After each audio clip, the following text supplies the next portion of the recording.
আমি ছাত্রী আমাদের এই কার্যক করবার সরকার কাছে গরিহনা দিব বলে আমি রাজপথে ওলাইছো আমি হকে আইছো ছাত্র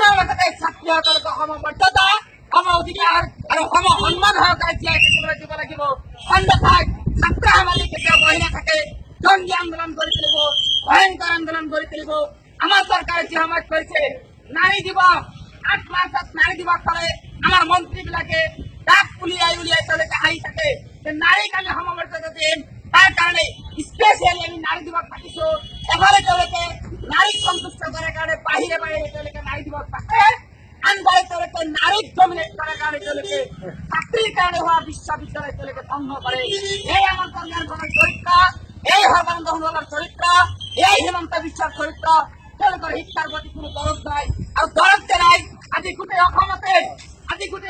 ছাত্ৰী সমাজলৈ আহিছে ছাত্ৰ সমাজলৈ আহিছে তেওঁলোকক শিক্ষা দিবলৈ তেওঁলোকক গৰিহণা দিবলৈ আমি তেওঁলোকৰ লগত গোটেই অসমৰ ছাত্ৰ সমাজৰ লগত বৰপেটা চহৰতো আমি গৰিহণা দিছো তোমালোকে ছাত্ৰীৰ সমমৰ্যাদা সম অধিকাৰ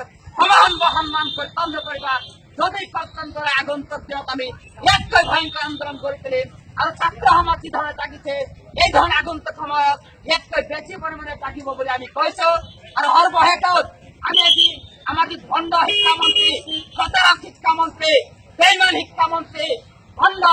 চোৰ শিক্ষামন্ত্ৰী সেই চোৰজনৰ প্ৰতিমূৰ্তি আমি ত্যাগ কৰিম আৰু আমি কৈছো তেওঁৰ মন্ত্ৰী হৈ গাদীত থকাৰ অধিকাৰ নাই আপাতত তেওঁ 50 বছৰ স্বাৰ্থত শিক্ষামন্ত্ৰীৰ পদত্যাগ কৰক এই আহ্বান আমি জনাইছো আৰু সকলোকে ধন্যবাদ জনাইছো এতিয়া আমি মুখ্যমন্ত্ৰীৰ